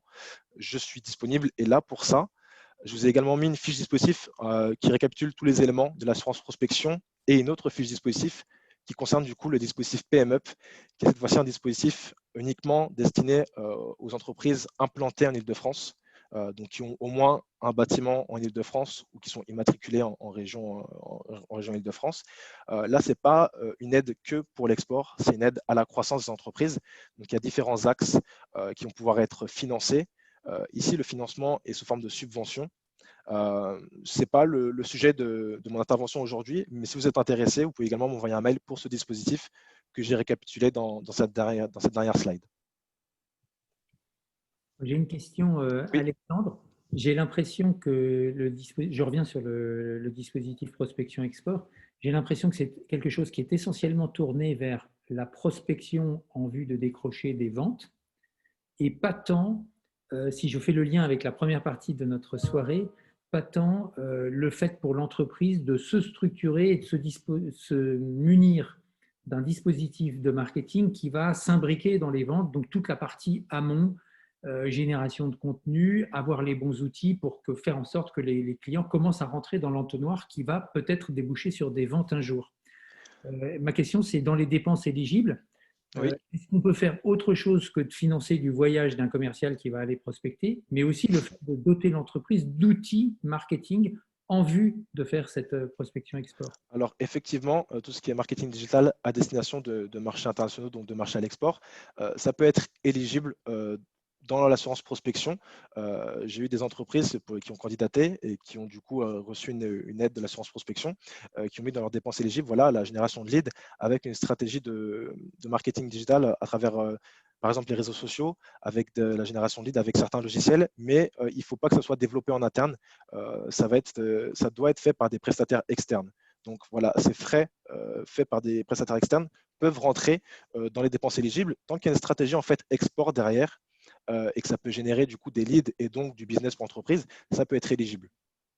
Bon, ce que je comprends, c'est qu'il faut un sous-jacent export qui, je dirais, cause bien la démarche d'appel à cette ligne d'assistance et de subvention, enfin d'assistance budgétaire. Mais si on sait bien causer son dossier, on peut se muscler en marketing grâce à cette ligne de financement-là. Tout à fait. Je n'ai pas parlé non plus des plafonds de budget. C'est vrai que voilà, ils n'acceptent pas des budgets trop faramineux, dans le sens où j'ai l'habitude de voir que les budgets vont de 30 000 euros et le plus haut que j'ai déposé, c'est 500 000 euros. Sachant que par dossier déposé, on peut mettre 3 à 4 pays. Donc, je pense que ça peut être intéressant pour voilà, déjà financer rien que des billets d'avion, par exemple, pour l'entreprise. C'est déjà pas mal. Comme j'ai dit, ils prennent aussi en charge les frais de bouche et des frais de salaire. Donc, 200 euros pour les frais de bouche, plus 200 euros de frais de salaire par jour et par personne qui passe du coup des jours dans des pays de la zone prospectée. Donc, ça peut être intéressant. Donc, c'est pour tous les salariés, les dirigeants d'entreprise. Ils prennent en charge aussi le recrutement de personnel export. Donc, ça peut être intéressant pour ces thématiques. Également, comme je dis, la communication. Donc, comme vous l'avez dit, Frédéric, le marketing, la publicité, participer à des congrès, avoir un stand, c'est des coûts qui sont assez importants et qui peuvent être intéressants de financer par l'assurance prospection. J'ai une question aussi. Oui.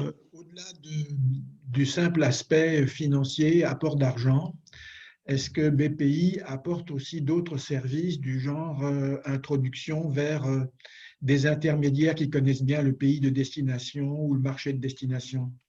Alors, je ne pense pas que BPI France fasse directement le lien avec ce genre de structure, mais je sais que BPI France est très en lien avec Business France, qui s'occupe notamment des salaires des VIE. Et pour tout ce qui est études de marché d'ailleurs, et lien avec des structures internationales, Business France, je pense, est le bon guichet vers lequel s'adresser. Donc, ces deux structures sont très en lien et je pense que les lauréats de l'assurance prospection se dirigent des fois logiquement vers Business France. Okay.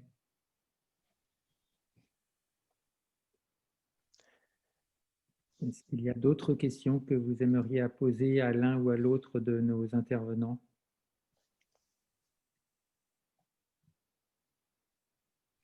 Je vois qu'on a un peu... Oui, Frédéric, Jean-Marc qui parle.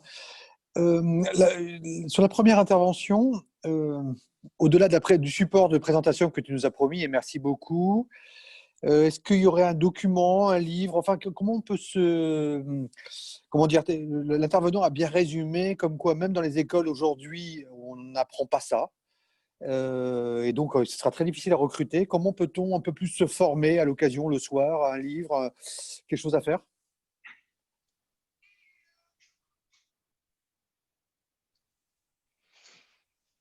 Est-ce que Grégoire est toujours parmi nous pour répondre à cette question, Grégoire?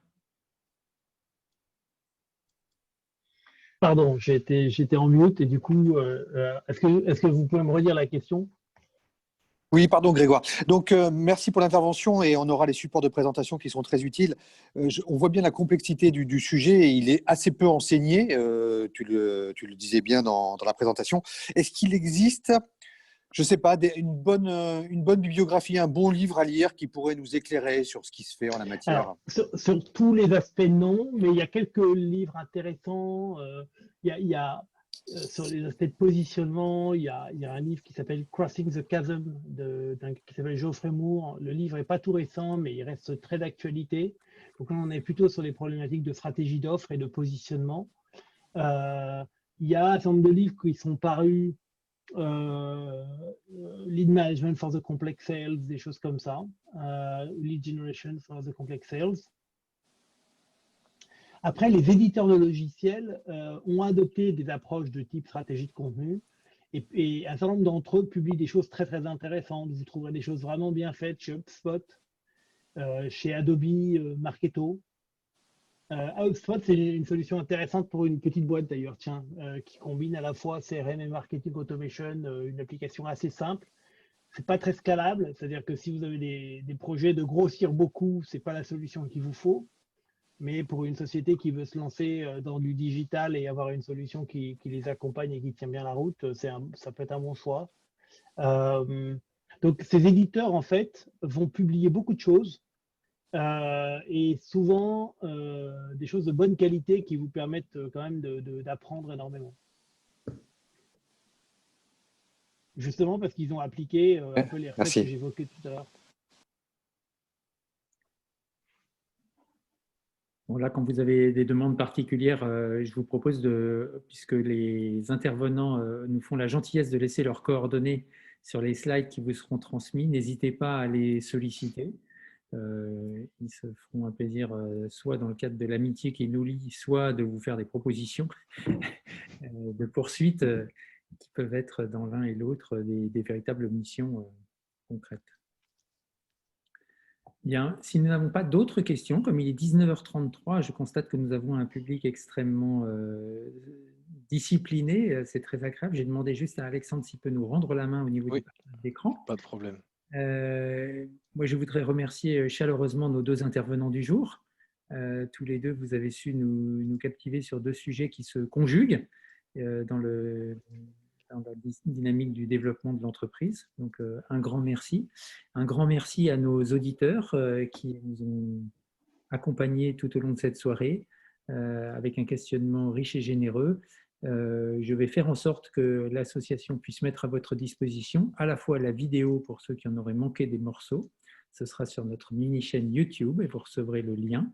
Et puis, les slides des deux intervenants de la même manière pourront vous être transmis. Voilà, merci à tous. Notre prochaine soirée générale XMP Entrepreneur sera sur le thème de la reprise d'entreprise. Et ce sera un témoignage à deux voix, témoignage d'un repreneur, un de nos camarades qui a repris une entreprise 3 mois avant le premier confinement, une jolie entreprise d'une 30aine de millions d'euros de chiffre d'affaires. Il s'appelle Marc Chambon et son entreprise est une entreprise industrielle qui s'appelle SIPD. Et Marc viendra témoigner avec son conseil repreneur. Et ce sera l'occasion dans cette soirée d'analyser un petit peu plus avant ce que c'est que le conseil repreneur et le lien entre le repreneur et son conseil, avec une articulation toute particulière lorsqu'il faut faire équipe dans les bons et les moins bons moments d'une négociation qui a ses hauts et ses bas. Et nous verrons comment ce tandem a pu se mettre à l'épreuve. Cette soirée aura lieu un lundi soir, c'est le soir que nous essayons de sanctuariser pour nos réunions générales, et ce sera le 7 décembre. Donc notez d'ores et déjà cette date, le 7 décembre à 18 h, soirée témoignage d'un repreneur et de son conseil repreneur. Voilà, je vous souhaite à tous une excellente soirée au nom de l'ensemble des animateurs d'XMP Entrepreneurs qui étaient quasiment tous présents ce soir. Et je vous dis avec plaisir à une prochaine fois. Merci beaucoup, bonne soirée. Merci beaucoup, bonne soirée. Merci à tous. Merci à tous et à toutes, au revoir. Au revoir. Voilà, je vous laisse le temps de quitter. Certains nous mettent des petits messages écrits, c'est toujours attendrissant. En tout état de cause, merci à tous et encore merci à nos deux intervenants du soir.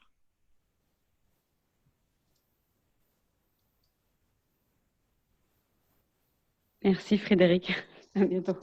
Merci Laura, à bientôt pour de prochaines aventures.